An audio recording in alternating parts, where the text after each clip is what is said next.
Oh, can everyone see me all right on the screen? Yep. Yep. I'm sharing the correct screen, not the. I can't It's see. got Oswave there at the moment. That is frozen though. Yeah, sweet. Okay. I just playing his music again for Paul Angus. He said he wanted to hear it again. I just sent it to everyone anyway. Okay. What are we? We're right on 6:30, so I'll give it a couple of minutes before we. I suppose I can start running through it while we wait for everyone. I got 35. 35, 36.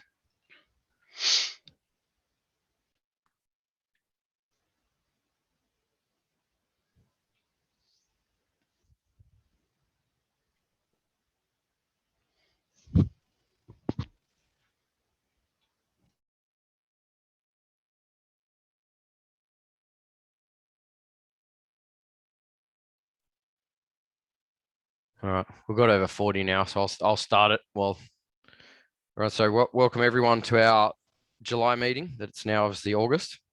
I think most of you are in lockdown. I think I'm in one of the few. Let me just check what Emily's just. Okay, sorry, just checking. Yeah, I think I'm in one of the few areas that's not in lockdown yet. So I'm expecting to be told that I'm in lockdown any day now. Yeah. Yeah. Won't be far. Yeah, won't be far away. Yeah. Okay.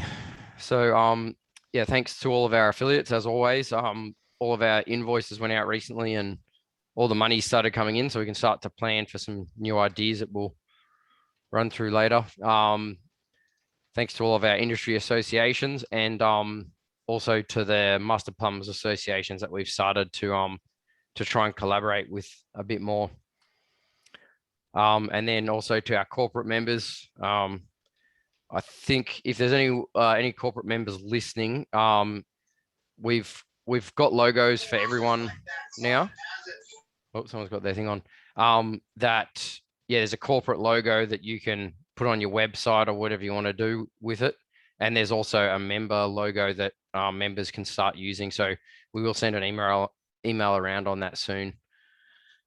So for tonight's meeting, we have the usual committee report, and then James Fuchs or Fuchs, I'll have to get him to tell me how to pronounce that properly, from Eurofast Seismic Bracing on seismic restraints. And then we've got David Mikulev from Ream on high-level BMS and remote monitoring systems. And then Daniel Dillenbeck from All Valve Industries on watermark. And he was a bit reluctant to do this topic, but I've asked him to do the trials and tribulations of obtaining watermark, a manufacturer's perspective, to try and give us all a better insight into the difficulties of getting watermark on different products and maintaining watermark. So just some of the challenges that the manufacturers face. Okay, so emails, these are all our emails since our last meeting. So the main ones I just wanted to run through, I've put in black there. So watermarked hot water meters. We were aware that there weren't many watermarked meters available on the market, or any at all, for a while there. So we've had All Valves contact us and Enware, and we've passed that information around via email on the forum. We had a meeting with Queensland, HCAA Queensland, a combined meeting regarding legislation change in New South Wales and Queensland. So we do have PowerPoints from that meeting. If anyone wants a copy, you just have to email M. The new versions of NZS 3500 have been published. We had an HCAA and CIBC Zoom meeting, which was probably about 20 minutes to half an hour. Rod Ware ran that for us, just running through the major changes to mechanical, electrical, and hydraulic services in the NCC 2022. So if you missed that, then Rod or M can send you a copy of Rod's PowerPoint, particularly if you're in a multidiscipline firm. The Design and Building Practitioners Act, we sent out an email on which version of AS 3500 to use in which state, because I wasn't actually aware until when I sent this email out that different states call up different versions at different times. I'll touch on that again later. Then, yeah, what changes can we expect to see in ASNZS 3500 2021 and New South Wales planning portal and plumbing approvals? So I'll touch on that again shortly. So CPD sessions, I think, Emma, have you sent around the new email yet on getting affiliates to contact us and book in extra dates? Not yet, but it Not is yet. due to go out this week. That's There's all right. just a few other bits and pieces going out. Yep. So we've got so today we had HI Fraser with vacuum drainage, and then we've got Connex booked for in 2 weeks' time, and then We don't at the moment, so that's about to be a blank space. That's a blank space. Okay. Yeah, All that's right. getting pushed out for another time. Yeah, that's right. Okay. So any affiliates that are listening, you can contact us if you want to do a lunch and learn. This is the certificate. Ran through this at the meeting in Sydney, but this is for the online people who weren't there. We now have this CPD certificate that you can fill out on behalf of a company if you go and do a presentation for them. And then you can give them that copy and they can send it in via the CPD portal on the website to get their points. Hydraulic diploma, Rod Ware's been working really hard for about 2 years now, and Rod Jackson, if he's listening. So Rod's pretty excited that we looks like we're very, very close to launching this at last. So Rod, you can take over. Yeah, look, thanks, Nick. We are. I've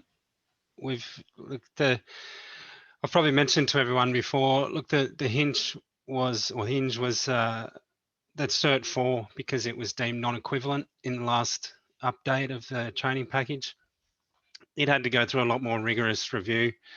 And so TAFE have done that. They've QA'd it, done all the extra material that was required. And that's now been approved by ASQA, who's the governing body. TAFE are now trying to sort out their enrolments and get the information out to those students that are keen to get cracking. As we've talked about before, it's going to start off with the people that have sort of partially finished the Cert 4 in the operations stream. We want to get that group through as quick as we can and get them into the diploma. And then we've got quite a number of people that will be starting the Cert 4 from scratch, and we'll be starting the diploma now as of New Year. We're really hoping to get that going in term 4 of this year, but unfortunately the COVID stuff is a lot of the resources at TAFE have sort of had to focus on other things, trying to get Cert 3 and Cert 4 students who are normally doing face-to-face, try and get them working on online platforms like Teams, which we'll be using as well. So look, I've put some updates on the HCAA website and on the LinkedIn. I think an email went out to all our members today just to let you all know. We continue to probably get about 1 or 2 a week of new students that are keen. So that sort of list is growing. My only concern now is how quickly we can get them through because, we don't have an infinite amount of resources. So we'll sit with TAFE and try and come up with some ideas how we can do that as quickly as possible, because I know there's certainly a lot of people keen to get that diploma sorted and get their registrations with DFT up to date. So happy to take any quick questions. If I don't want to bog the meeting down too much, but if anyone's got any questions, I can try and answer them. And Rod Jackson's here from TAFE if I can't.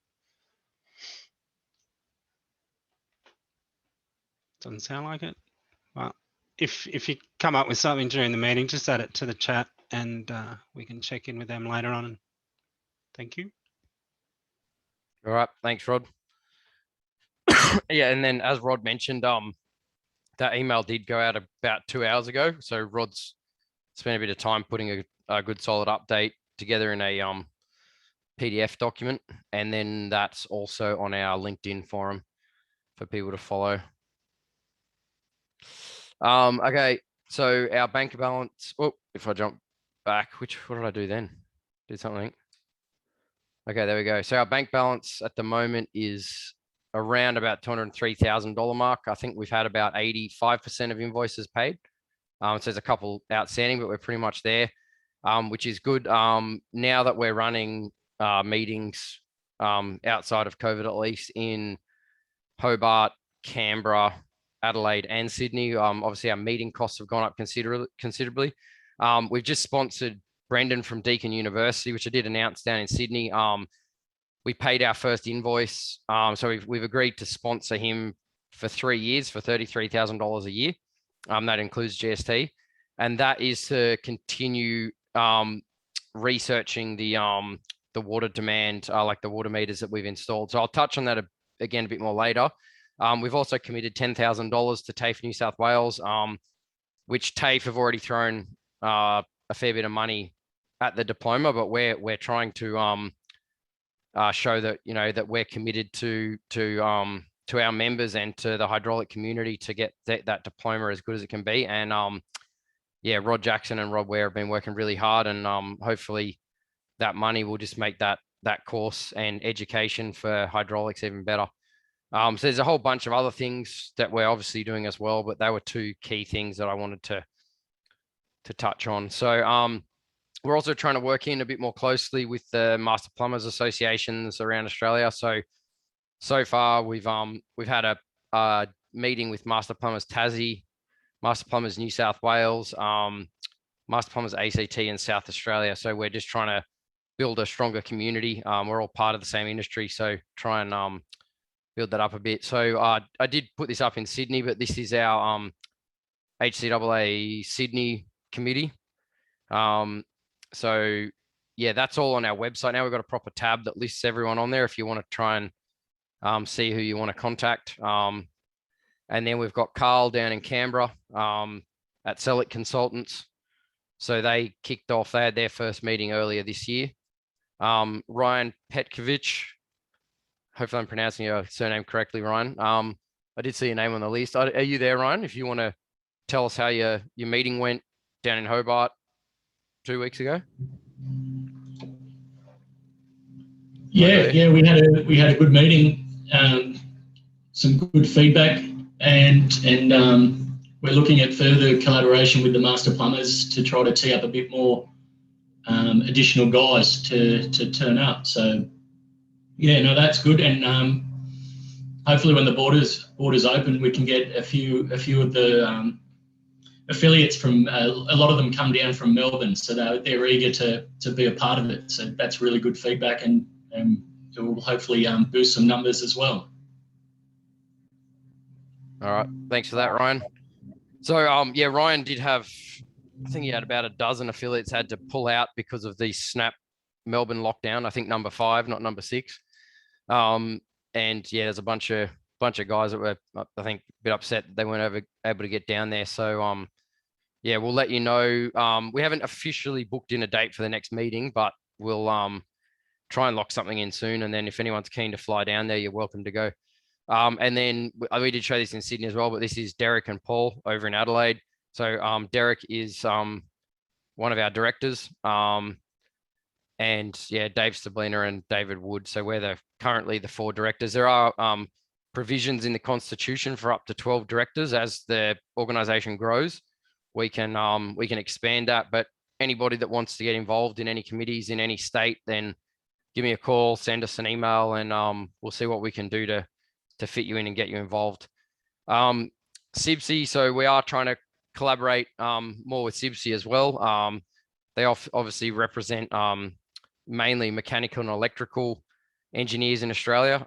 So in the multidiscipline space, they're really strong organization for us to collaborate with. They've got some really good hydraulic resources over in the UK in particular that SIBSI members have access to. But yeah, this is a CPD session that's coming up. We've put that on our LinkedIn forum, but if you're interested, yeah, just jump on the LinkedIn forum and you can find that and get yourself some more CPD points and learn some stuff on the way.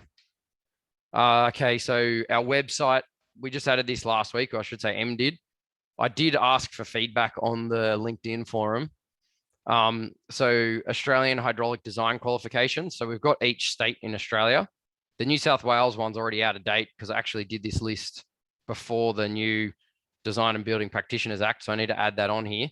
And it still says, you can see there C14. So I have to actually, but now it's on the website. It's going to be a lot easier to edit. But anyone in any other state, if you want to, or even in New South Wales, if you want to mark it up for me and get that correct.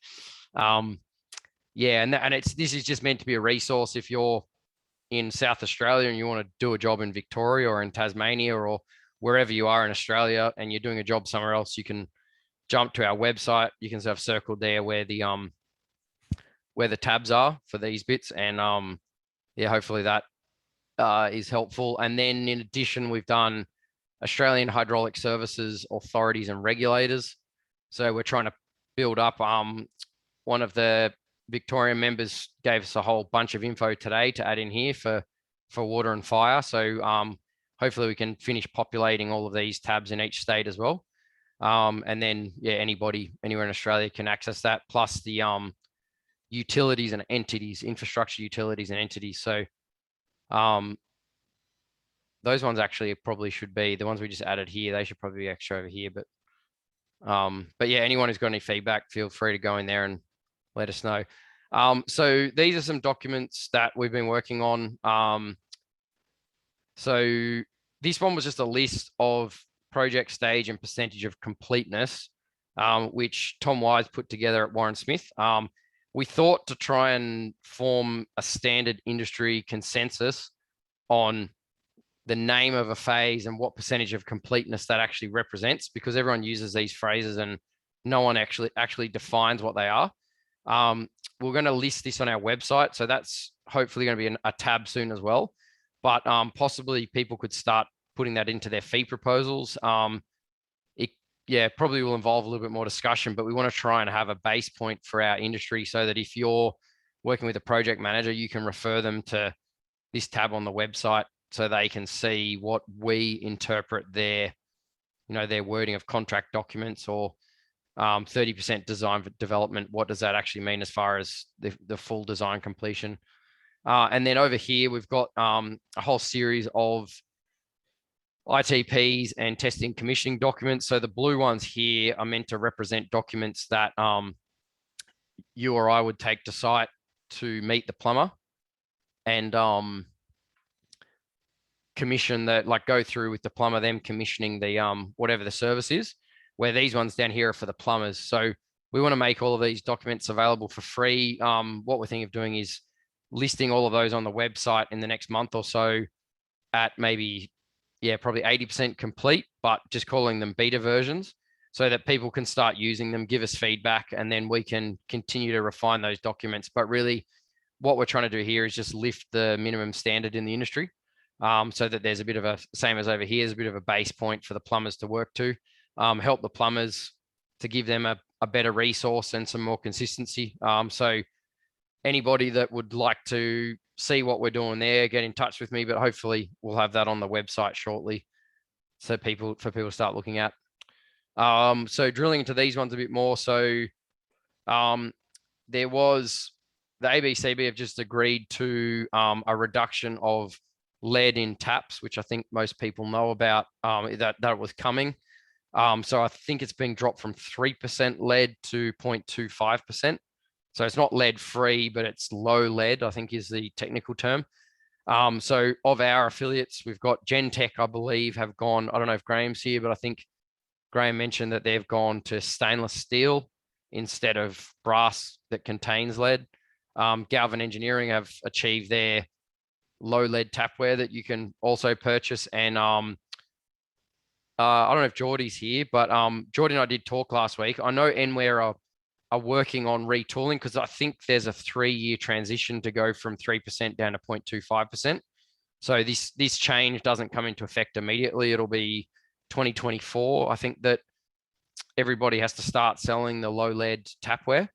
But there is a lot of money, just for everyone to keep in mind. I think in the meeting I sat in the other day, one manufacturer mentioned a figure of, I think around 5 to 10 million to retool their plant, to be able to change, to create that ability to produce low lead tapware. So it's a considerable expense to our manufacturers. It's just one of the things with keeping up with change, I guess. But so this was the email from Enware that we put on the LinkedIn forum on the the watermarked water meters. And then there's also one on there from All Valve Industries as well, because there's a few authorities or a few regulators that are really starting to pick up on jobs where non-watermarked products are going in. So make sure that, make sure everything you're putting in is watermarked or everything you're specifying. And the other one I was going to touch on was this New South Wales planning portal. We sent an email around, and that's on the website. Not on the website, sorry, on the LinkedIn forum. The basis there was one of our Queensland members was doing a job in Tamworth, and they got asked to do the trade waste application for their job via the planning portal. So if you didn't read the email, the crux of it is any council that has a water authority, such as Tamworth Council, they're the water authority. The New South Wales government introduced rules on the 1st of July that all DA and CC applications have to go via the planning portal, which is the New South Wales government's own portal.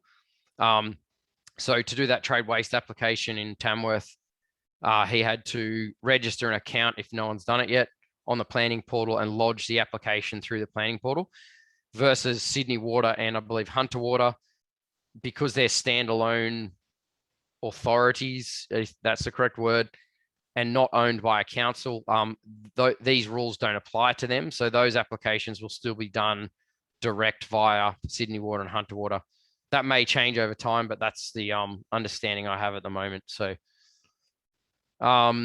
so I've put this one up here. Saniflow contacted us. This is obviously open to all affiliates. If you have any major changes in your organization, contact me and I'll we'll share that. We'll send an email around on this as well. But Saniflow have unfortunately had to do a bit of a restructure. So the main contacts we had in New South Wales, the primary one being Ravi, he had to, he finished up with Saniflow. I think he'd been there for 13 years, finished up last week. And these are the new contacts.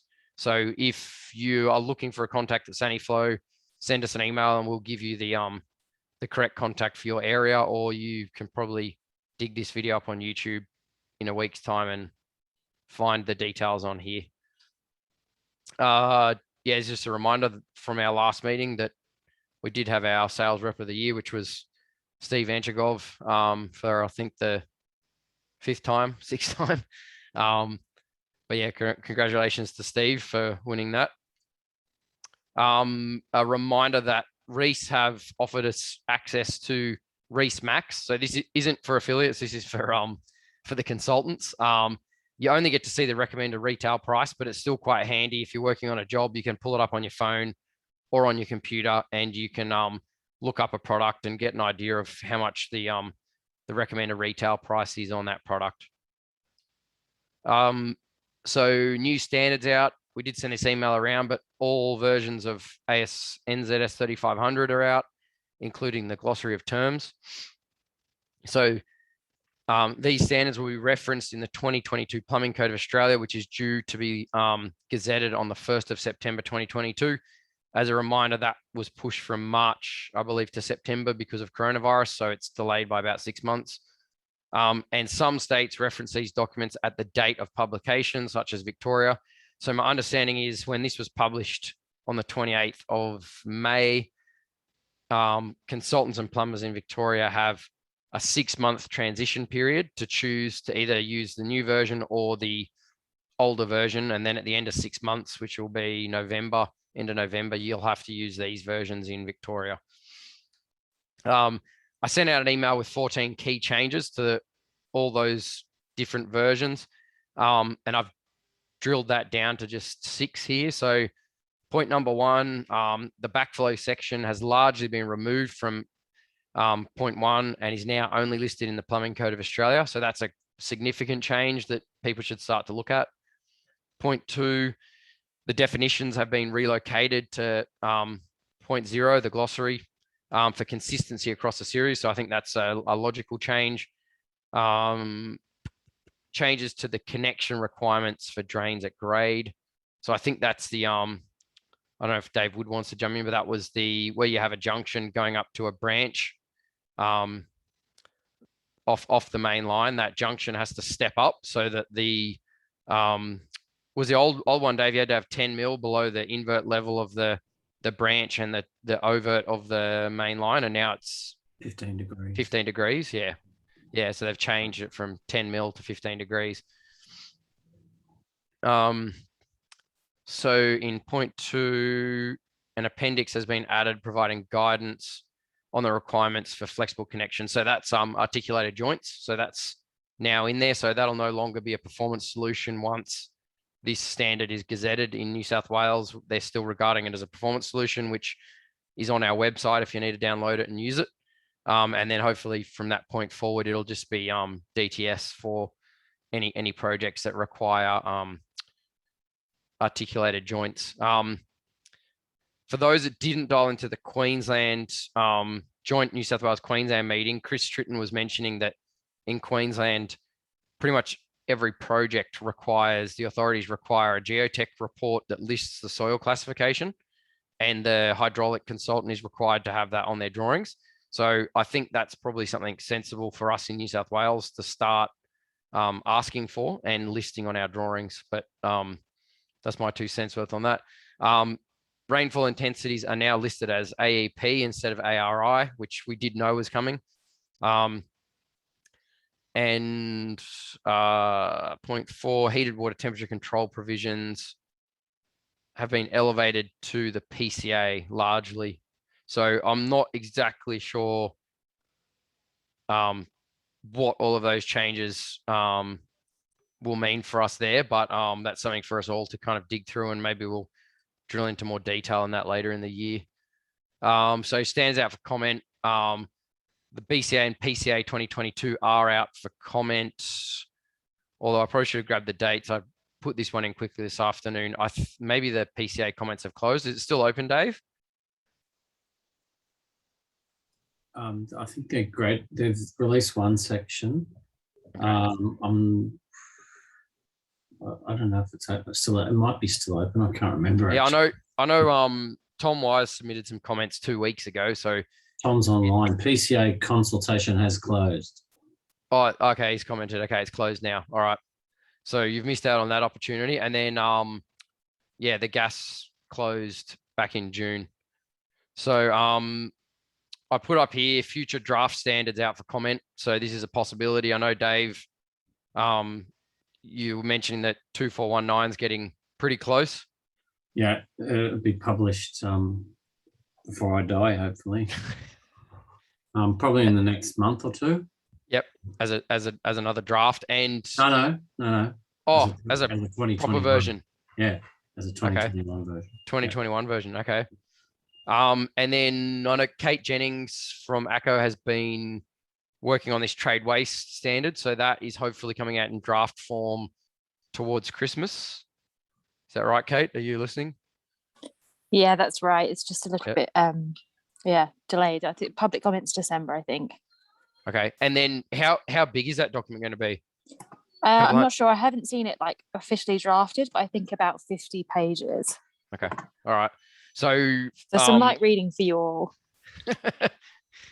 So we do hope to get Kate's hoping to present on that for us in November. But if it's not out by November, then it'll obviously have to be after the draft comes out. So it may be next year that we do that. And then AS5601, there is likely a new version of that coming out sometime soon. So hydraulic designer engineer. So this was the Sean presented this for us at our last meeting. We're still working through this as far as the ABCB have their minimum qualification sort of guideline. They're trying to get all the states on board to have a uniform qualification in every state. So we're still working through that, but yeah, if anyone has any thoughts on that, then get in touch with us. So the water demand project, we did touch on this back in May. We hopefully the Master Plumbers New South Wales contacted us 2 days ago to say that they are keen to basically donate money towards these water meters that we're hoping to install on the same block of units in Milsons Point, I think is the site we're going to use.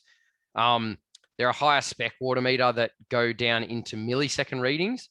But what we're hoping to do is put one on the flow, one on the return, and then have them monitoring at the same time as the cold water meters. And then probably for the first time in the world, have data down to that very fine sort of 5 second, 1 second level, monitoring hot and cold in a building at the same time. We're also in discussions with HCAA Queensland, Master Plumbers Queensland, Master Plumbers Tassie, ACT and SA, to see if they can all help us purchase, while we're funding Deakin Uni to study this data, that we can purchase some more meters and put them on more buildings. So what we'd like to do is have a water meter on a building in each state. And also we're planning on a round table. I think Tom Roberts contacted us last week about having another round table down in Canberra or via Zoom, depending on the circumstances, to discuss what type of buildings we'd like to study next, because we've been doing these apartments, I think 4 apartments for 18 months, almost 2 years now. And those water meters, because we own them, we can pick them up and go and reinstall them on another building. So if anyone has any ideas on buildings that we could install those meters on, get in touch with us, because we want to start to get a list together and yeah, see what we can do. So this next stage for these fancy meters is around $23,000. You can see here. I've got their total with PhD grad, but we've already paid for Brendan, and it's the purchase of the extra water meters that we're waiting to see how much money we have before we commit to anything. So we'll wait for the master plumbers to tell us what they're happy to contribute. And then this was our dream, where we were talking about doing some crowdfunding, but I've had 100,000 to purchase a whole bunch more meters and then spread them around more sites.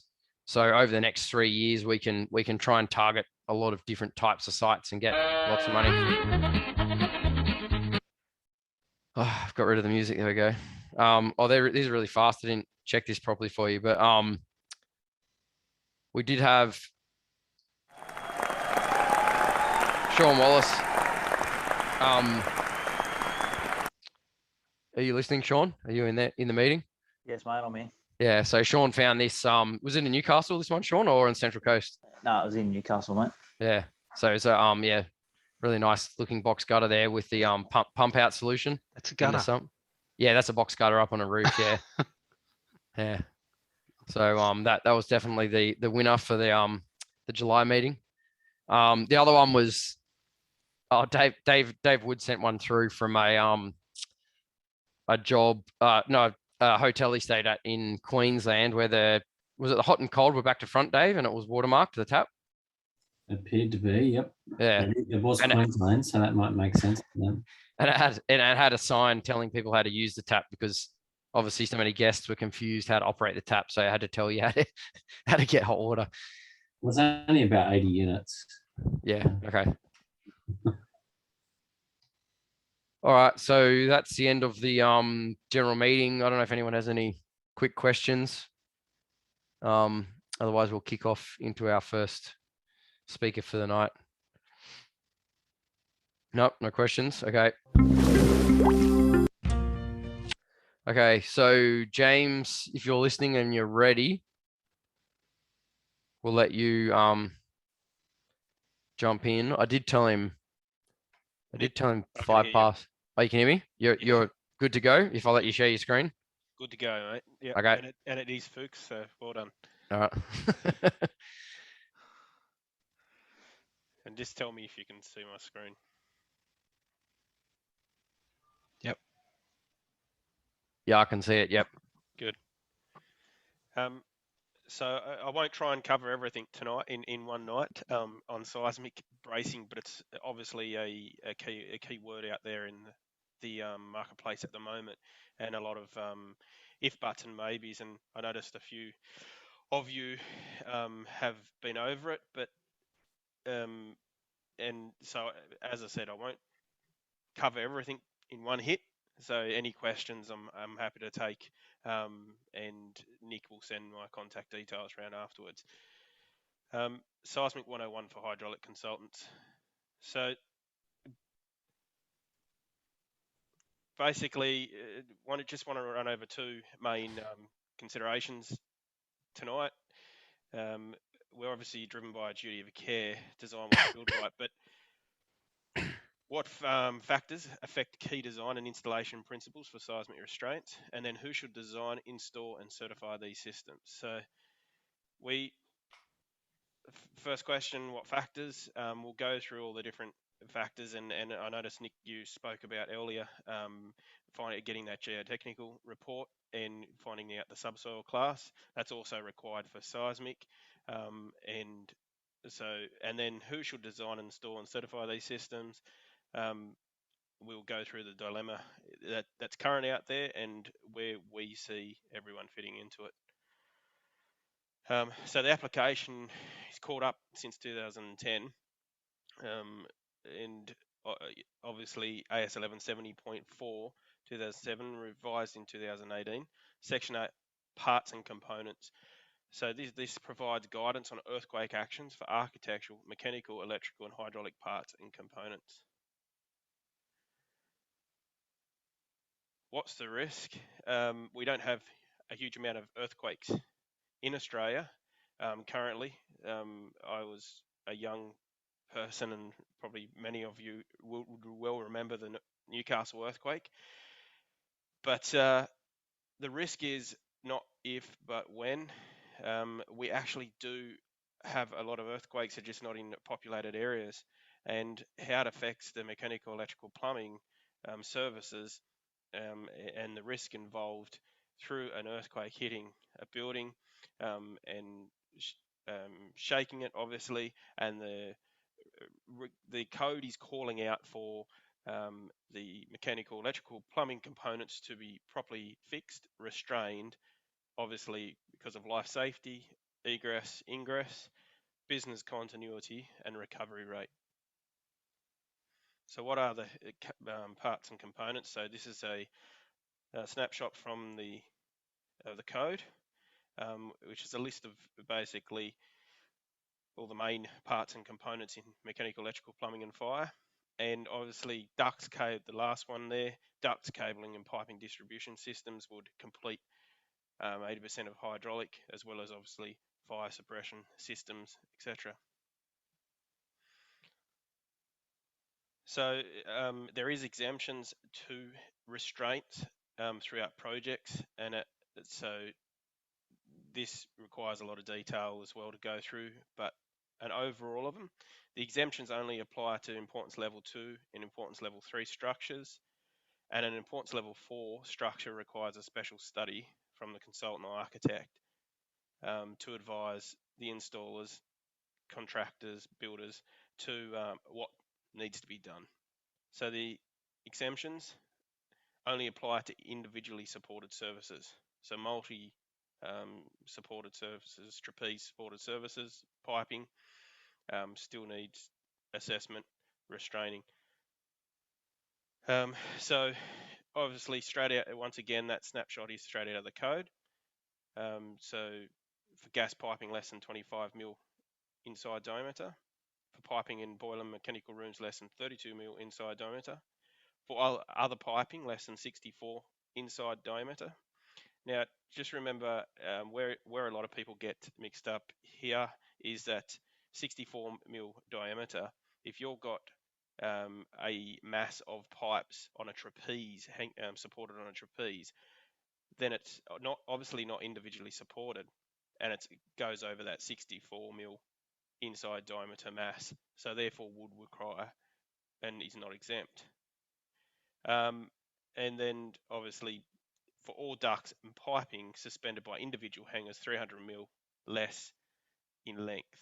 Now, just to reiterate, these exemptions do not apply to an importance level 4 building unless a special study has been provided by the architect or the consultant. So what are the building importance levels? So this is out of the National Construction Code.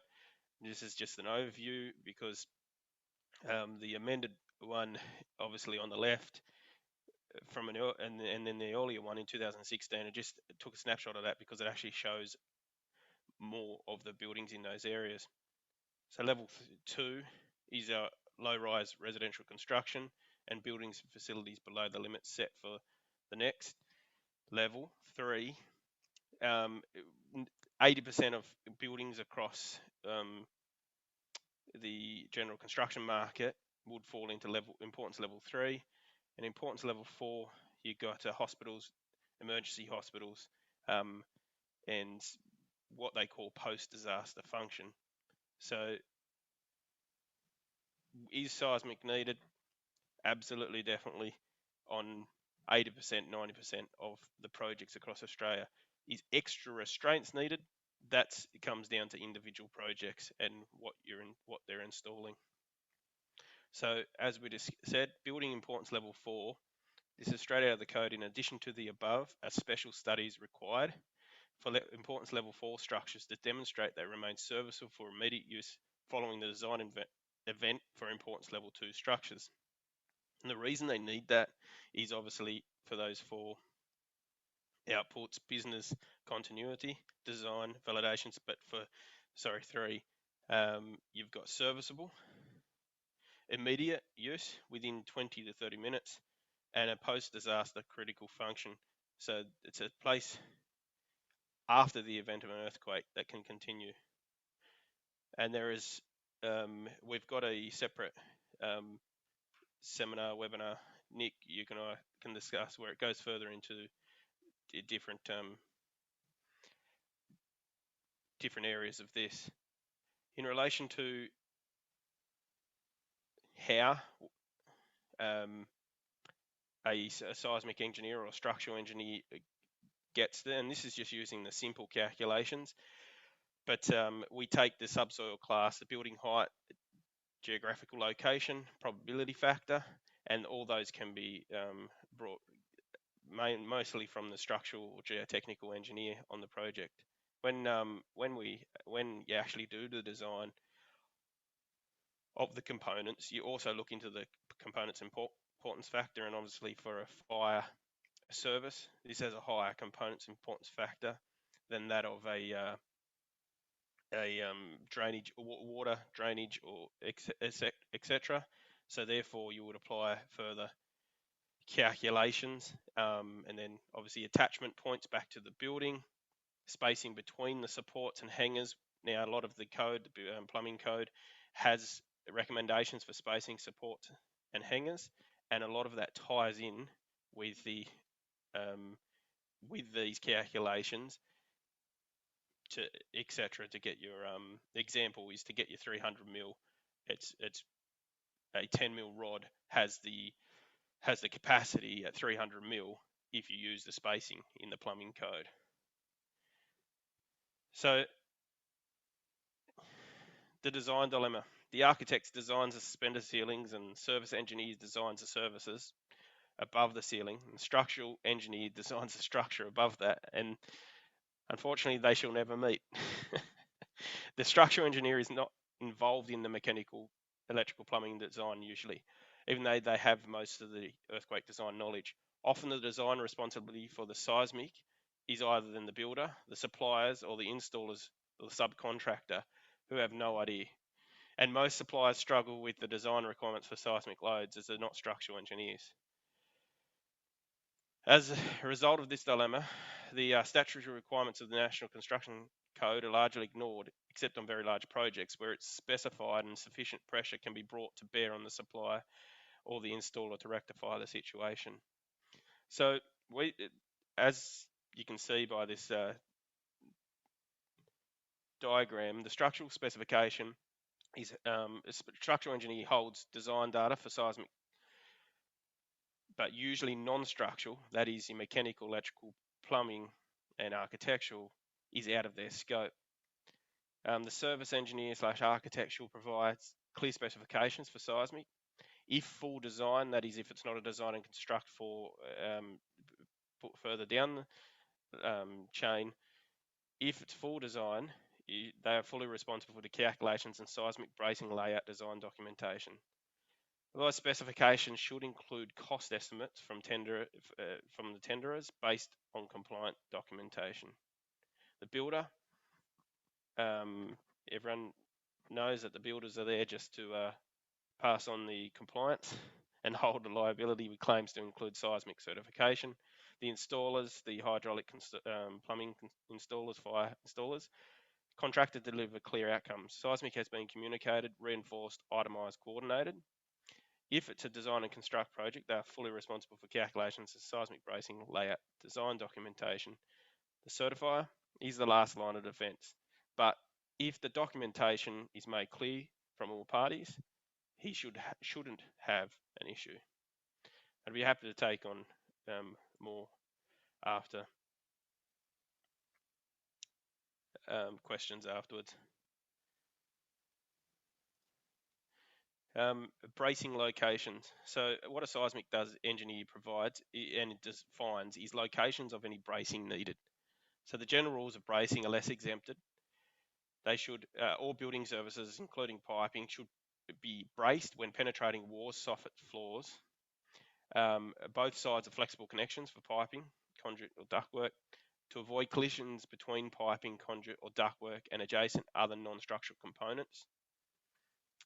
Within 600 mil of a change of direction and in both directions at the top of risers where risers exceed 900 mil. Now, bracing is not required when it's exempt or been structurally seismic engineered design to apply exemptions to it. The types of restraints available, you've got rigid strut bracing, post Kenny brace, which you can see in the picture, customized rigid bracing, wire rope bracing, tension rod bracing, integrating seismic into the original component gravity support, as I said before, using the buckling forces of a threaded rod and a compliant anchor to take away the need for bracing. Integrating seismic bracing into modular prefabrication is becoming a very popular one. Snubbers and restraining floor mounted equipment, including pumps. We find many pump skids out there without necessarily being fixed appropriately for seismic. And anchors. So some fixing types are vulnerable to the dynamic nature of seismic forces, such as they might shift, slip, or jump out of place. So you only want to use anchors rated for seismic loads by their manufacturer. So what does need seismic assessment on projects? In the fire, sprinkler, piping, flexible connectors and droppers, you mentioned them before, branch lines, risers, cables, valves and valve actuators, DLG system components, pumps and tanks. Medical gases, you've got piping, branch lines, risers, pretty much the same all the way through, and hydraulic plumbing, piping, flexible connection suspension joints, pumps, tanks. So our in-house engineering team specialise in seismic bracing and restraint systems designed for non-structural components. We have general designs available to include with your documentation and general notes, and we also have many specifications that you can include for your different types of projects. Hope that serves you well, Nick, and as I said, I'm happy to take any questions now or in the future if you want to send them around. All right. Thanks for that, James. So if anyone has any questions, you can jump in or type them into the chat. But I was going to ask, you put up BCA 2019 for the clauses about seismic. How far back does it actually go? It goes back to, I think, 19. There's probably a couple of guys here that will know more than me in relation to this, but I think the first time seismic appeared in our code was 1993, 94. And have those rules become a lot more stringent since then, or have they largely been the same since that time? The application to seismic to the non-structural components, mechanical, electrical, plumbing and fire, have become more stringent as the code gets updated each time, and obviously things become more necessary for liability and insurance reasons. And are you aware of any significant changes from what you've presented now to the 2022 BCA? Yes, there is a significant change coming in for AS 1170, and which a draft came out, and it's just about to be released. And if there is anyone from the here that knows where exact date, but I think it's due to be released last quarter of this year. Okay. And they're going to be significant cost implications for like all contractors, or is there a specific, is there a specific focus of those changes? What we say, if the contractors are following seismic, there isn't a significant cost application to it, just like fire rating. If they're actually following the guides and rules and regulations, you're looking at, for a major project, you're looking at less than, for hydraulic, you're looking at less than 0.4% of the total project being allocated to seismic bracing. But I guess what I was getting at is, with the 2022 version, is that percentage going to change, or it's just a few little tweaks that, like, cost wise, it should be? No, it's just making the code clearer, because of, as you saw, it's very it's not, we've expanded it obviously through our industry knowledge, but the actual code itself is very limited of what resources, and so that will become more, it will make a few things clearer, so Yep. it won't change a huge significant cost across. Okay. You mentioned another seminar that's a little bit more detailed, so Yeah, is that something? I'll be happy to send you. We've got a couple of them Yep. based on obviously the risk analysis one. We've got a specification one, and then we've got a standard seismic product one. So Okay. I'd be happy to work with you and sponsor HCAA on that one. Okay. And then do you have a body that represents you?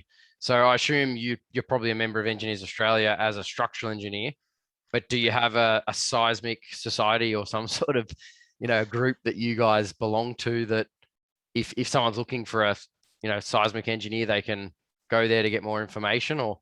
Yes, so we have not long started one. It's called the Non-Structural Engineers The Australia. non-structural structural engineers, is that? Non-structural engineers, NCEE. It's a group of seismic, basically non-structural seismic engineers. It's about 20 or 30 across Australia. So I'm happy to also send that to you. Yeah. Okay. And then so Fadi's put a question here. Do you have any bracketing solutions for permanent movement joints? So it's an interesting question. So I don't know if Fadi wants to jump in and explain it a bit more, or happy to take it. Oh, he doesn't have a mic. Okay, so you just have to run with it. Yeah. The permanent movement, any bracketing solutions for permanent movement joints, obviously from our discussions just then, you would have seen,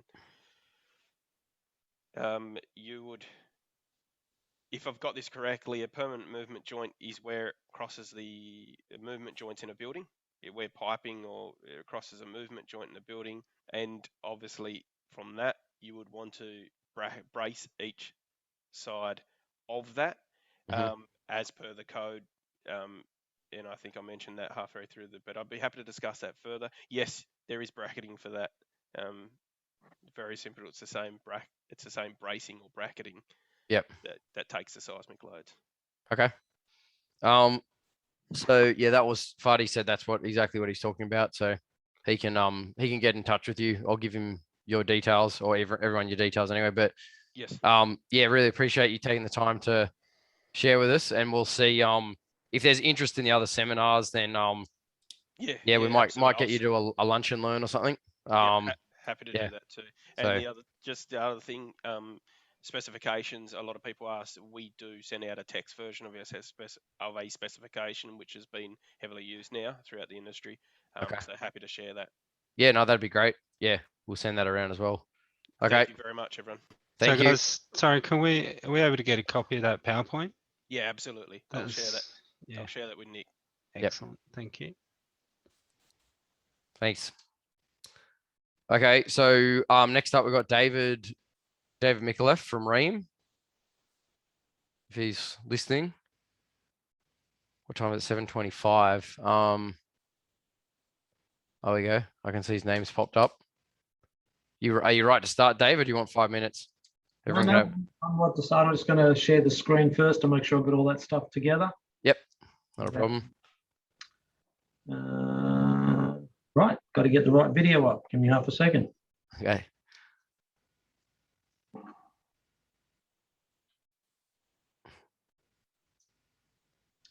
Cool. Let me know when you can see the screen. Not yet. Yep, it's coming up. Excellent. There we go. Yep, we got you. Yep. Okay, I'll mute myself. All right. Cool. Thank you. Thank you. Thanks, Nick. Tonight's presentation will be in 3 parts. So just give me a bit of time to just get from one presentation to another. The first is a Ring Connect overview.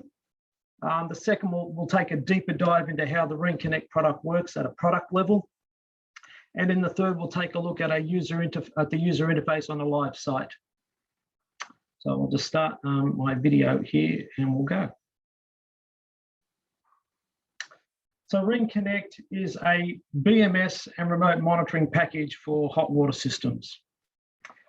Today's commercial hot water system is a complex piece of infrastructure, and knowledge of its operational status and performance is an important element in total building services management. And Ring Connect is the gateway to that knowledge. Commercial hot water systems could be made up of a number of components, such as primary water heating plant, storage tanks, building return pumps, and centralized tempering. Ring Connect brings all of these elements together into a neat packaged solution for monitoring system performance in both new and retrofit applications, either locally or remotely. Ring Connect provides peace of mind by monitoring the hot water systems and providing data and alarms to a variety of locations. As part of a total service offering, Ream Monitoring by Ream also provides scheduled maintenance and priority service levels. TankPack Series 3 Deluxe monitors up to 14 system inputs and up to 30 continuous flow water heater inputs. Ring Connect is available on TankPack Series 1, Series 2, and our new Series 3 Standard with ready-set pump sets. It's also available on TankPack Series 3 Deluxe for high-level BMS interfacing. And Guardian warm water and UV and Deluxe ready-set pumps can be included for total system monitoring in mission-critical applications.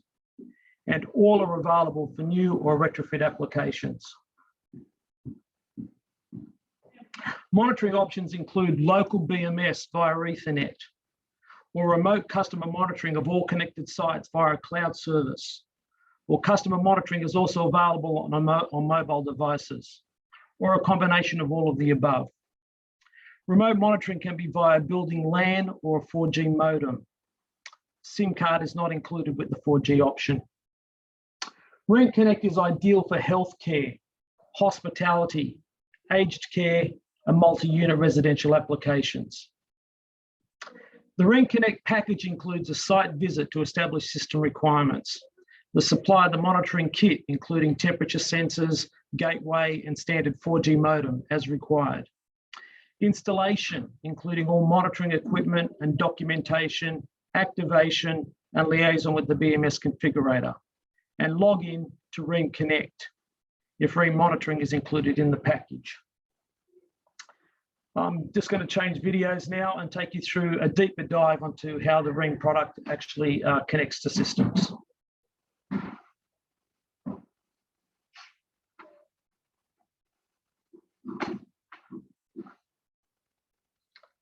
Can you still see the screen? No, I've lost you. We just got your name now, unless other people can see it.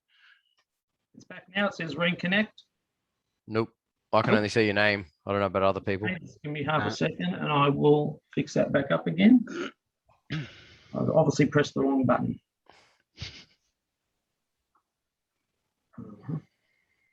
And that would be this guy. Yep, looks like it's starting. There you go. Okay. Yep. Cool. Not cool.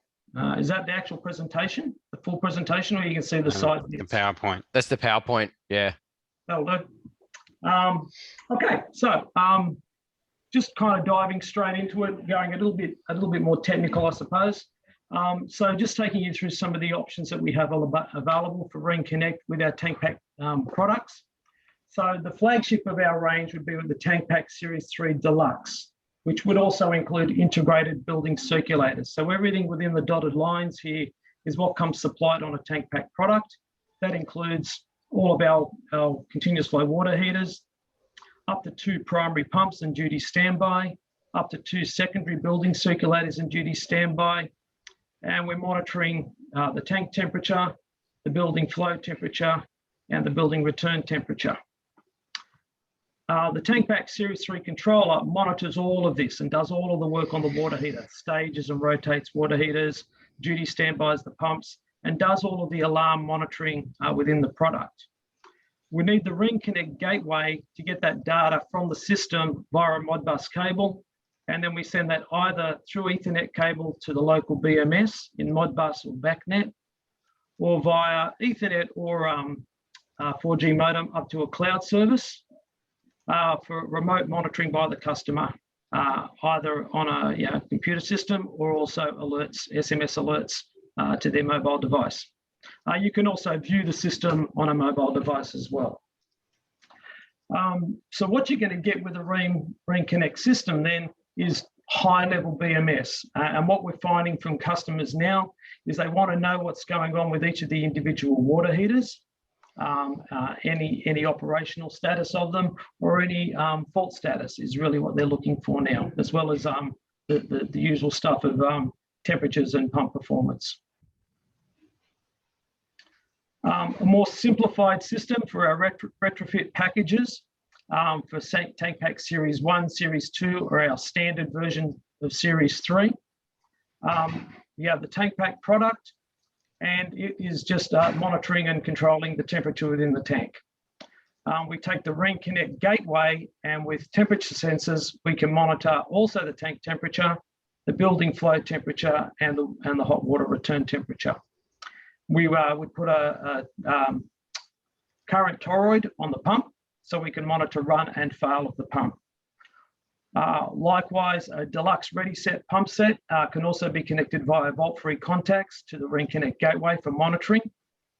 And all of that can then once again go to the building BMS or via cloud to remote monitoring. The only difference here is that you're not seeing any operation of the water heaters themselves. But that's for a retrofit application. Getting a little more complex, we take a TankPack Series 1, 2, or 3, or a deluxe. Sorry, I got the wrong page. We take a TankPack Series 3 and we connect it to a Ring Guardian product. So now we're taking two totally disparate products and we're bringing them into one homogeneous system, I guess, for monitoring. So we're monitoring all of our normal procedures that we would do on a TankPack Series 3 Deluxe, including all the water heaters, and via Modbus providing that data to the Ring Connect gateway. But then the Ring Connect gateway is then also monitoring the warm water flow and the warm water return temperatures, the warm water pump set, and the UV disinfection. All of this is coming back into the Ring Connect gateway, and now all of this data is going to your BMS monitoring system for high-level BMS monitoring. So upfront costs include the purchasing of the Ring Connect product itself. That also includes a site visit to scope out the requirements if required. We will be providing an information pack at a design level, so you know what information is required from a design point of view. We will then come to site and do the installation and do the activation and all of the documentation, as well as liaison with the BMS configurator if required for a local BMS. And if you have remote monitoring, then we give you a login to the Ring Connect remote monitoring package. So from an installation point of view, what we're looking for is that we would actually mount the Ring Connect product onto our TankPack product. And we would then ask that you would provide a 10 amp power supply, GPO within 1.5 meters of the TankPack, and a LAN cable connection within 10 linear meters of the TankPack, as we provide a 10 meter LAN cable with the Ring Connect product. If that can be provided for us, then the installation becomes really, really simple and happens in a seamless way. From an ongoing costs perspective, if you have local BMS, there are no ongoing costs. Once the product is installed, you're just monitoring like you would do with any other BMS product. If remote monitoring is included, there is a monthly monitoring charge, and that's dependent on the number of sites. And if it's via a 4G modem, then there's a SIM card cost, which is at the customer's expense. If going to the cloud is via an Ethernet, then of course there are no ongoing costs from a data acquisition point of view. That concludes that part. I'm just going to go to the last video that we have here.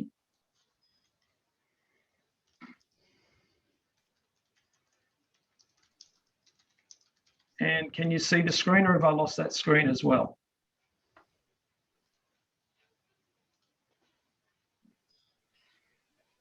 We can see that one. You can? Black Yep. screen? Yep. Oh, yeah. Yep. Okay, cool. God, you were silent there for a second. I got really worried. Because I have crap internet connection sometimes. Okay, so what we're now going to do is just have an overview of a live site. This is a pre-recorded view of a live site, just to make sure that, you know, everything works nicely for us. It's at our testing facilities at Rotherham. This is a 12-pack tank pack that you can see here. And I'll just take you through what you can see. And sorry, so this is what you would see on the remote monitoring user interface.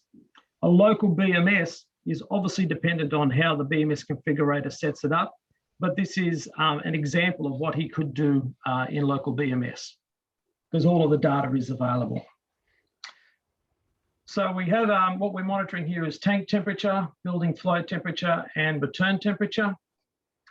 We have 2 pumps on this system, primary pump 1 and 2, and building return pumps, primary pump 1 and secondary pumps 1 and 2. We have a system status. At the moment it's green and it's saying everything is okay, as in the water heaters are also green because they're all okay. We can see the 2 heaters here on the left are the units that are ready to fire when we get a call for heat. They'll be the first 2 units on their lead lag situation. So we can also have a close look at each operating water heater by clicking on it. Here we can see that the status is on, meaning that the water heater is part of the system. It's ready to go. Its valve angle 309 means it's closed, which means it won't have any water flow going through it when the system starts up. Obviously it's off, so that's why we have 0. Looking at the lead heater, we can see that it is the lead heater. It's ready to start. Its valve angle is open. There's no flow rate, obviously, because the system is off. We can see a range of temperatures within the water heater. They are totally meaningless when the heater is off because they're not accurate temperatures. We can also see the set point of the water heater.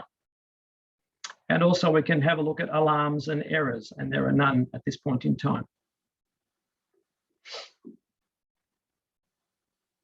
So what happens when temperature drops below set point? So at below set point, the primary pump comes on and we show you which pump is on, either pump 1 or 2. And we can see that 2 heaters have now fired up as they should do. We can also observe that there are things that we can see. There's the flow rate going through each water heater, as well as the inlet and outlet temperatures.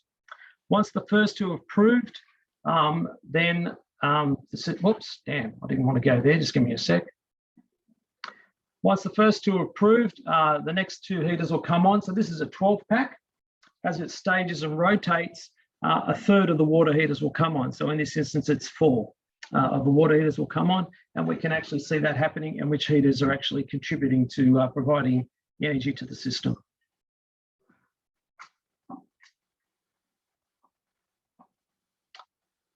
So let's just have a look at some details now of what's happening within the water heaters.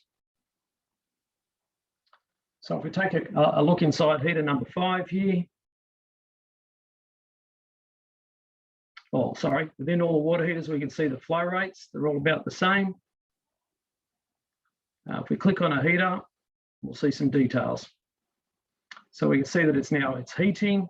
We can see where it's modulating at, the flow rate. There's meaningful temperature within the water heater of what's going on. And we can still see that there are no alarms or errors on this water heater.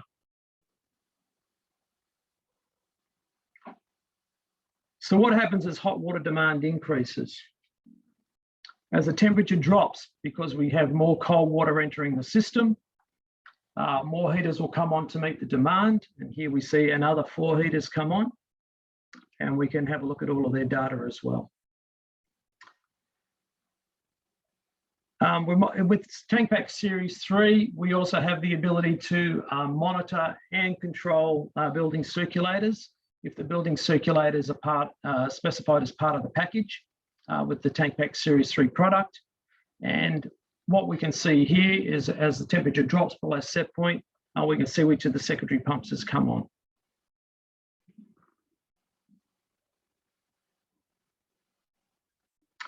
So what happens when something goes wrong?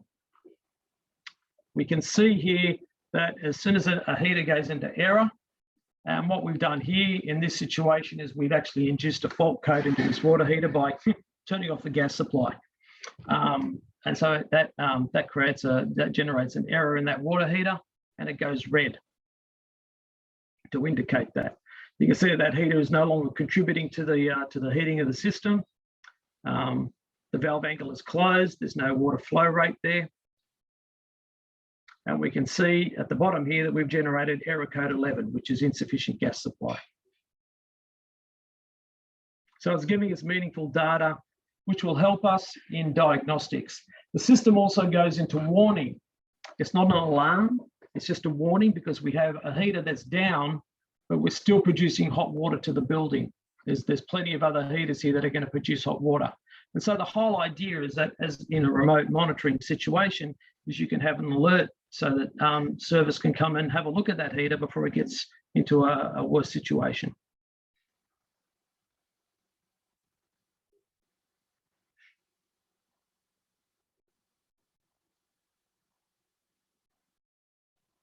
And so if the lead heater should fail to start, so we have our two heaters here, we've called for some heat, and one of them, we've induced an error into it and it's not firing up.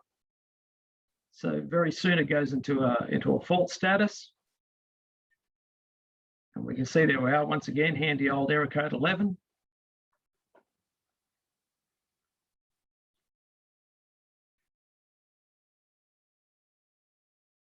And then what will happen is 4 heaters were supposed to come on and 4 heaters still come on. So the Tank Pack Series 3 product will work to its maximum for as many heaters as it's got available.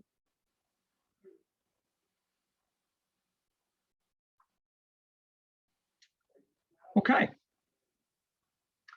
Sorry, there is one more thing, fault diagnostic timestamp. So you can also have a look at, and this is just an example here, but if you click on the warning symbol, you can see what time the last event was. In a BMS system, they can have as many timestamps and error codes as they want to from the data. And that helps in diagnostics. Thank you. If you have any questions, we're happy to take them now. Or anyone's got a question, just put it into the chat. Or you're welcome to chime in. Okay, Davis, Rod Ware. Look, that's really impressive. I quite like that. Sorry, is it just for tank packs? So did I miss something, or can you apply the same gear to other Ream products? The only other Ream products that we've worked on this at the moment are the Ready Set pump sets and the Guardian warm water. Okay. Yeah. Could it work on array packs and solar and heat pumps and other things? Yeah, absolutely it could, but we just haven't taken it to that step as yet. Okay, cool. Thank you. Thank you.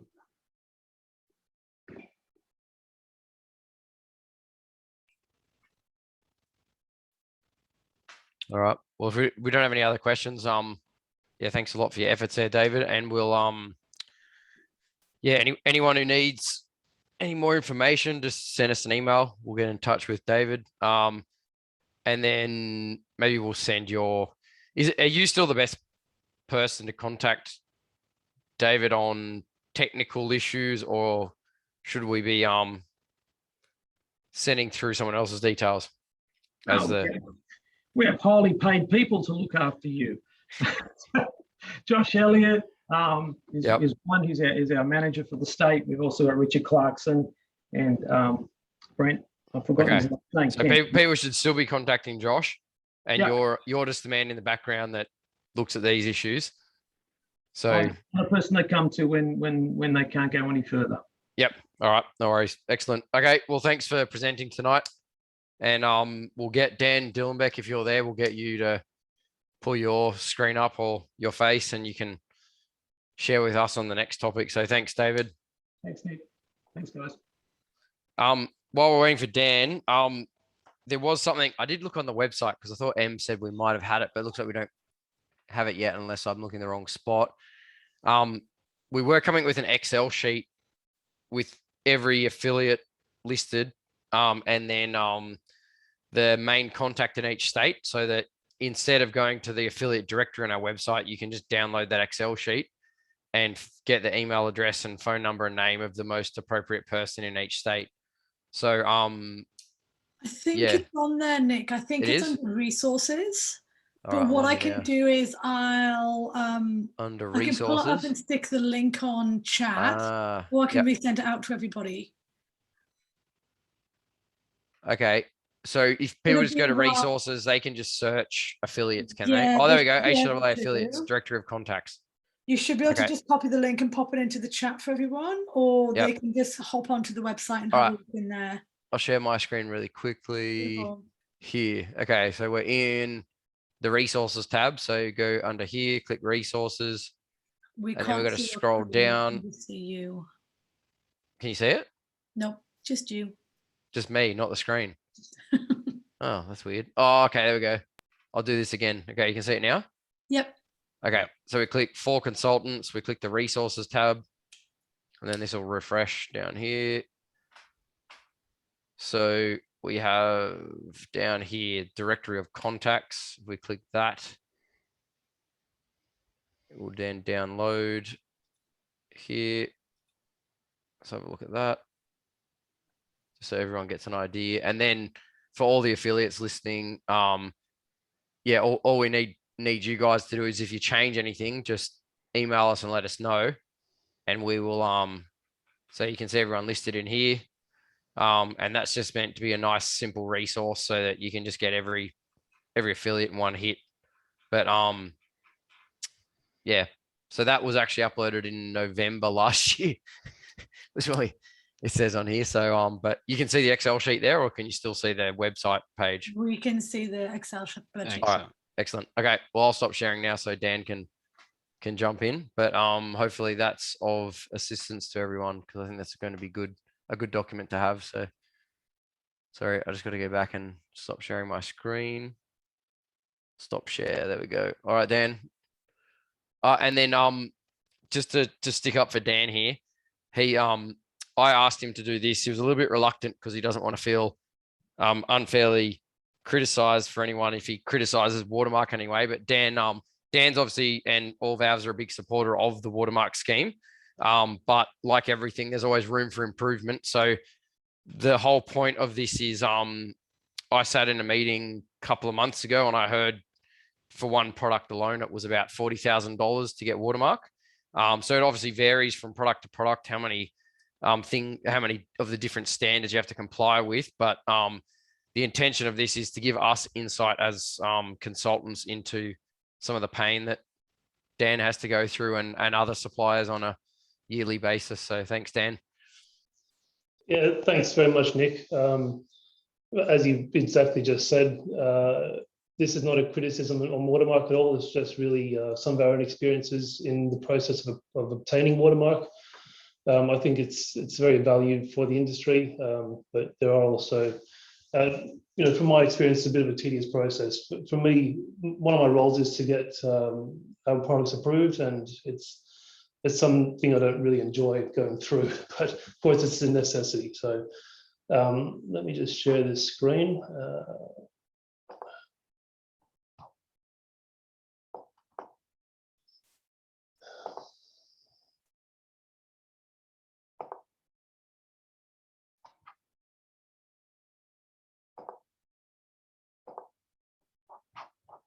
All right, can you guys see that all right? Yep, we got it. Excellent. Thank you. So I thought I'd give a little bit of an overview, just exactly how we go through launching a new product, because I think it's got an impact as to how we choose to approve watermarked products. So, I mean, this is very generic for any new product, but first we identify a need. And once we identify that, we go into researching the market, what the competitors are doing, what the target prices are, etc. We then find a suitable product and supplier that can meet those needs. And then we run return analysis on investment, for whether it's worth bringing in. Once we think it's a viable product, then we go through the approval process, which includes watermark. And then, of course, we commit to the stock, import it, and start trying to sell it to the market. So I'm going to give an example of the hot water meter, which was our most recent approval. And I guess it's been a bit of a hot topic recently. So I might give a bit of context as to what we have to go through. I have actually also been getting an ultrasonic hot water meter approved. That's been in the process for about 2 years now. About 12 months ago, we knew it was going to take some time. And so we, as I said, we do the market research. And we find that the majority of the need in the market is for more of a basic hot water meter, not a fancy ultrasonic one. So we've identified a product from B meters, being an Italian product, which is just a simple single jet meter with a pulse output, and it's a lot more cost effective than the ultrasonic type. So there's definitely a need for both, but we're catering for all aspects of the market here. So a real brief overview, how to obtain a watermark. So once we've identified the product that we actually want to get approved, we will approach a certified accreditation body, which is a CAB, with that product. They'll take a look at what standards may be applicable. So they'll usually look at the watermark certification scheme schedule of products and find out what standard that product needs to be approved to. If it's not listed on there, then there's a bit of a process to go through how we can bring it to the Australian market. But for the purpose of this presentation, we'll just talk about what's already listed in the certification scheme. So once we've identified what standard is applicable, the certification body will issue a test schedule, which gives an outline of all the different tests that we need to adhere to and show compliance with. We then arrange for product samples to be submitted to third-party testing labs to perform those tests which were identified. At some point during the approval process, the certification body will also do an audit of the actual manufacturing facility and also audit their quality management system. Once all the tests have passed, everything's above board, then the certification body will issue a license and notify the ABCB and list it on their website. And that then gives us the right to apply the watermark to our products for sale. Now, this process that I've just gone through is fairly similar for most other countries around the world, from what I've been told. So as I said, with the example for the water meter in particular, this is the schedule of tests that we need to adhere to. So at the top here, you'll see some of the material properties that we need to comply with, and you've got your standard AS2345, which is a dezinkification resistance test. You've got your 40-20 test, which is, I think is about 7 odd tests that check for the contamination of water. So that includes extraction of metals, cytotoxicity tests, and bacterial growth, etc. Then we get down to the design and the performance of the product. So we'll have to, with water meters, comply with NMI R49. That's the metrological test of the product. They'll check the connections, the torque resistance, pressure losses, reverse flow, etc. And these are usually quite different for every single product. The material tests are usually quite similar. Now, if you're brave, you can do all those simultaneously, but we tend to be fairly risk adverse, and we will do one at a time just to make sure that if something does fail, then we don't have to repeat it. Now, luckily at this stage, we haven't really had a failure, but Murphy's Law, the moment we do try to do all of them at the same time, something will happen and we'll have to redesign and repeat all the tests. So here, a breakdown of some of the costs and time frame to get some of these done. So again, we have the material test at the top. AS4020, for example, costs about $4,000 and takes 12 weeks. The DR test is pretty quick and simple.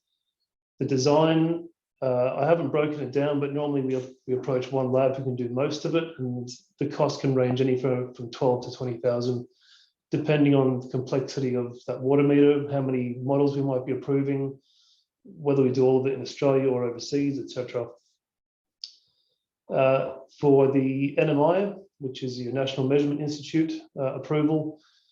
Now, luckily, we had an international test already performed. The R49 is adopted from an international standard, and it was done by a lab which is recognised by Australia. So we didn't have to pay for that 15,000, but if you were bringing a water meter which hadn't already had that approval, then that's about 15 grand and 12 weeks to do that as well. And for NMI to appraise that report is an extra 6 grand. And then we get down to the cab fees. That's a $6,000, well, roughly 6, up to, I've seen more, but say 6,000, takes about 2 weeks to do the audit and the appraisal. And then the ABCB takes a $500 administration fee to take care of the watermark scheme. So on average, you'd expect to pay somewhere between 30 to 50 grand for a water meter, and it could take anywhere up to close to a year. As I said, Itron have taken 2 years and still not finished their approval.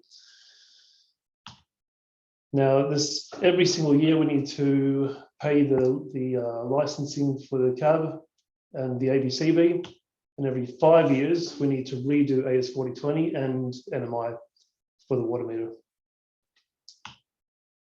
So I know a lot of you have asked, that last one I just presented was for the 15 mil valve water meter.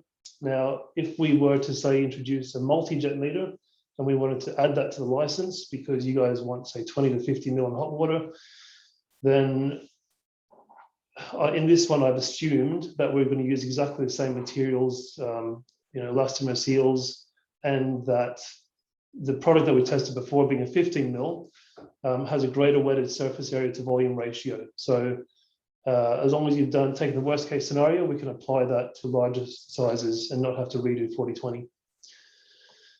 But we will have to redo the design and performance, so it's another 12 to 20,000 for NMI if it hasn't been performed. This is a bit more of a complicated product, and we're approving more sizes, so we're probably estimating about 25,000 for that.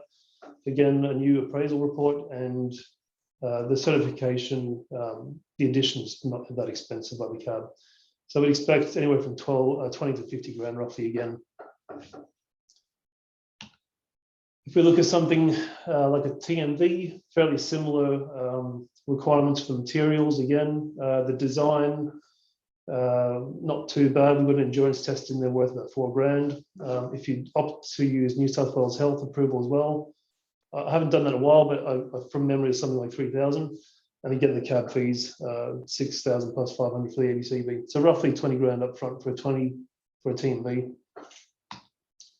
Ball valves, not overly expensive, 12 to 14. They're fairly simple and easy to test. And if we were to say make an addition of a ball valve, again, we're going to expect that we've already tested the smallest valve in the series, so we can skip 4020. And the additional dimensions and checks we have to do on ball valves pretty simple. So overall, we're expecting maybe 750 to 3 grand to add a simple ball valve to the license. So I asked one of the product engineers in Calefi just to provide some comments on what they have to do internationally, just to get some perspective on how we compare here in Australia. And they said that the overall process is very similar in Europe and other countries to what we do in Australia. Germany, Netherlands, France, they have similar certification schemes for their products. The UK tends to focus a little bit more on the performance testing. Again, the USA, very similar on their product performance standards, but they have the additional legislation for materials like low lead and leachate NSF 372 and 61. And potentially, I'm sure you've all heard that we're going to be moving towards a low lead environment, hopefully in 2024. Maybe Tom Roberts can confirm that later on. And on average, Calefi spend anywhere from 400 to 600,000 euros every single year on certification activities globally. So it's a fairly expensive endeavour for them. Now, usually with a more technical product, there's a whole range of additional approvals that need to be shown compliance with. So it's not just watermark, but say, for example, the water meters, you have NMI. If you sell a waterworks or a civil type product, you'll often have to show WASA approvals or appraisals. You may require to show gas mark, and for example, in hot water heaters. You may require some electrical standards. If you've got radio RF transmission type devices, you will have to get them approved to, usually there's an HCAA approval. I haven't done much of that personally, but I think that's a self-certification type thing. And some applications also require an ISO type 5 product certification as well. So there's a whole, and I'm sure there's more as well, but these are just showing you there's plenty of other approvals in addition to watermark that some companies will need to go through.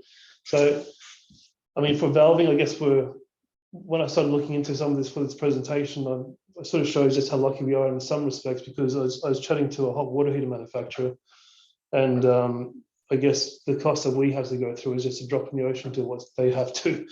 Their electrical safety is probably another 10 grand on top of the watermark. Their gas safety is another 20 to 30,000. Some products like their electronic control safety board could cost an extra $30,000 to $50,000. So, and I'm sure David Nicola can attest to this, but I'm sure to get a hot water heater to the market is well over $100,000 just in the approval process.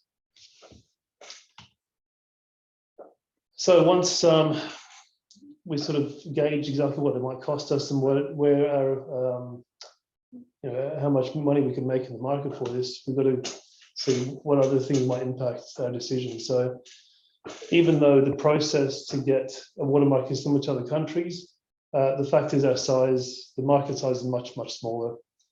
So we have to spread the cost of approval over a much smaller number of sales generally. And Australia often requires a special production run. So for example, most European countries still require standard brass, CW 617 material. Australia will generally use CW 602 for their DR brass. So then, for example, with Calefi or Simberio, for example, generally our production runs are 5,000 to 10,000 pieces as a minimum to bring to Australia. And sometimes we may require special features on the product as well. So an example would be a pressure and temperature relief valve. Most countries around the world won't require the auxiliary relief, which is, I believe, a unique requirement to Australia and New Zealand. So that then requires new molds to be developed, etc., for the Australian market. And then say we require 10,000 pieces committed to, and it might be $50 per piece cost. There's $500,000 we need to tie up in stock just to import one product series. So it could be it's a fairly substantial investment sometimes. And when it's all said and done, you've got the product in Australia, there's still a matter of trying to sell it. So even though we might have a product that is watermarked, it doesn't guarantee that we're going to sell a whole lot of it. Often with commodity items especially, say it's a ball valve or a strainer, these things don't get specified by engineers, and often the plumbing merchants have their own brands. So as an example, I think Sim was the first company to watermark a Y strainer back in 2008. I'm fairly sure that's true. And we had that, the monopoly of the watermarked strainer for almost 4 years, but it was very, very little increase in sales. Surely it wasn't worth our time for the cost that it was that occurred to us.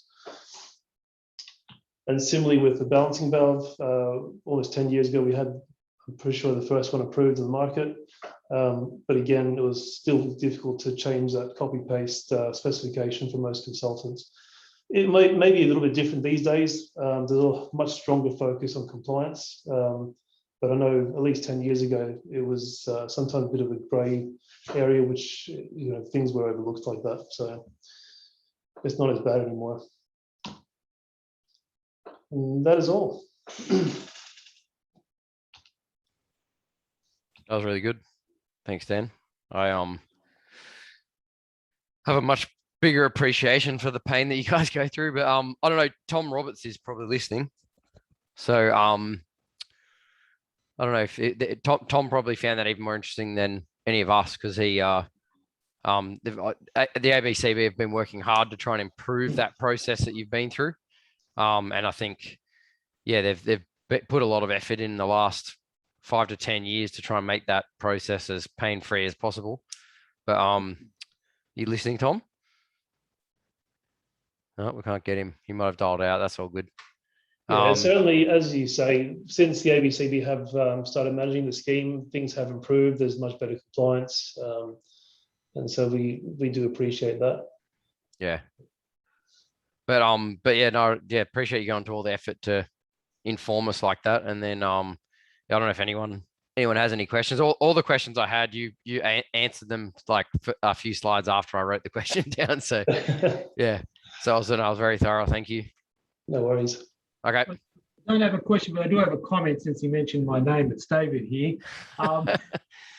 Yeah, I agree with everything that Daniel said. I might have missed it, Daniel, but there's also ongoing costs. Every year there's auditing that needs to happen, which is a new requirement for Watermark. So there's ongoing costs for that process.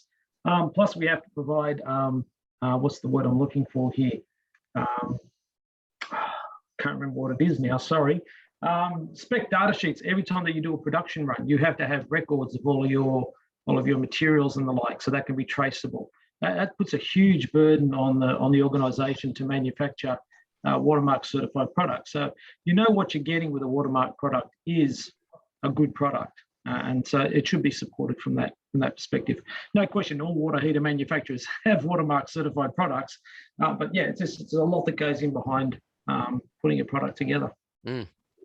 Yeah, that's right. I didn't go through the batch release testing and the documentation, as you mentioned, David. That's a whole different story. But yes, it's and even the cost I was showing was purely the money we have to outlay. That's not including the countless hours we spend in providing the documentation, liaising with the labs, and etc. So it's very time consuming as well. So we do have one question. What about single job approvals? So this is from Ryan down in Tassie, but I assume an example would be like a cold water pump set. None of them are watermarked. So if you did want to get a pump set watermarked, would it be similar? You know, you're looking at $50,000 even for a single job, because it's going to be the same process, isn't it? I would assume so. That's not something I've actually experienced personally to get a single product approved, but maybe Tom could answer that later on more accurately. But I would assume so, yes. Yeah. I know even if maybe you can put in a performance solution, but I think even with that, you still need to provide a watermark product. Yeah. Yeah, that's correct. Okay. Oh, that was David, was it? Okay. All right. Well, yeah, I'm not sure if anyone. I'll go and pull up this PowerPoint again and reshare my screen.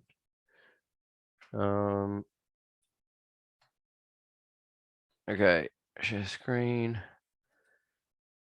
Share.